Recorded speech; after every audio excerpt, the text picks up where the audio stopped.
incontournable 4, la somme des carrés. Exercice qu'on a dû faire je ne sais combien de fois. Bref, là on l'a soit avec le sigma, il faut essayer de l'interpréter ce sigma, qui n'est plus au programme. Ça commence à k égale à 1 jusqu'à n, avec un pas de 1 à chaque fois. C'est comme si on me demandait de montrer que 1 au carré, plus, qu'est-ce qui vient après 1? 2 au carré, sous-entendu, qui est plus que 2 termes, etc., etc., jusqu'à n au carré, qui est égal à n facteur de n plus 1, facteur de 2n plus 1, le tout sur 6. Raisonnement par récurrence, on va tester avec n égale à 1 d'abord pour l'initialisation. Donc voilà notre Pn, proposition qui dépend de n. Et voyons voir si ça fonctionne au premier rang. Donc l'amorce, j'ai 1 au carré qui vaut 1. Et par ailleurs, si je remplace ici n par 1, qu'est-ce que j'obtiens? Eh bien j'obtiens 1 fois 1 plus 1, c'est-à-dire 2 fois 2 fois 1 plus 1. Donc 2 fois 1 plus 1, ça fait 3. Le tout divisé par 6. 1 fois 2, 2. 2 fois 3, 6. 6 sur 6, ça me donne 1. Donc P1 est vrai. Donc P1 est vrai, la proposition est initialisée. À partir du moment qu'on sait qu'elle est initialisée, on va passer à l'hérédité. Ce que je vais faire pour l'hérédité, je vais supposer donc, supposons pour un certain n, supposons pour n entier fixé,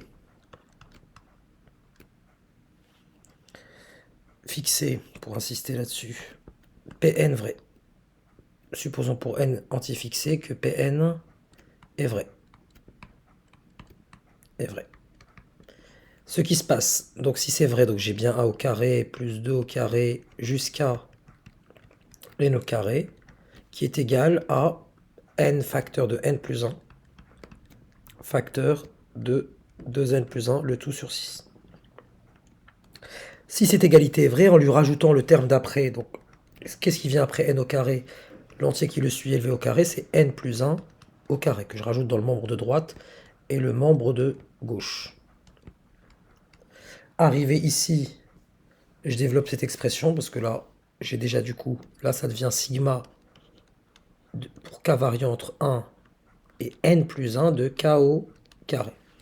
Je développe ça, ça me fait n facteur de n plus 1 plus, pardon, facteur de 2n plus 1, le tout sur 6, plus 6 fois, pour mettre au même dénominateur, sur 6, donc n plus 1 au carré, qu'on peut écrire sous la forme de n plus 1 fois n plus 1. Cela est égal, en identifiant comme facteur commun n plus 1, je mets n plus 1, crochet, parce qu'il y a des parenthèses à l'intérieur. Le premier n plus 1 est multiplié par n fois 2n plus 1. Et le deuxième est multiplié par 6 fois n plus 1. Le tout sur 6. Je développe mes crochets, ça me donne n plus 1 facteur de 2n au carré, n fois 1 plus n, 6 fois n plus 6 fois 1, donc plus 6n plus 6, le tout divisé par 6, soit n plus 1 facteur de, donc n plus 6n, ça fait 7n, j'ai 2n au carré, plus n, plus 7n, plus 6. Le tout divisé par 6. Sauf que mon objectif à moi, finalement, en ayant admis que Pn était vrai, l'objectif, je vous l'écris ici à la marge, j'avais n plus 1, 2n plus 1, pour le n fixé. Et pour que ça soit impliqué au rang d'après, il faudrait que j'ai à la place de n, n plus 1. C'est déjà réussi ici. Et dans mes deux parenthèses, au lieu du n plus 1, j'ai n plus 2, le rang d'après.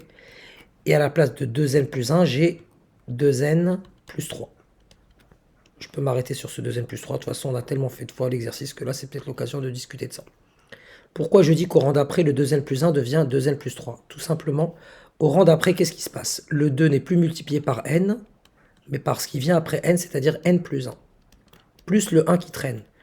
2 fois n va vous donner votre 2n. 2 fois 1 vous donne 2. Et avec le plus 1 ici, c'est ce qui aboutit à 2n plus 3. Or, qu'est-ce que je constate en étant arrivé ici? À mon 2n au carré plus 7n plus 6. Quand je développe ces deux parenthèses, ça me fait n plus 1, voyons voir. N fois 2n, 2n au carré. N fois 3, 3n. 2 fois 2n, ça me fait 4n. Et 2 fois 3, ça donne 6. Et vous voyez bien que finalement, cette expression et cette expression, c'est la même. Autrement dit, cette expression-là, c'est bien celle-là, celle du rang d'après. Ainsi, Pn implique Pn plus 1. Et conclusion, je vous la laisse.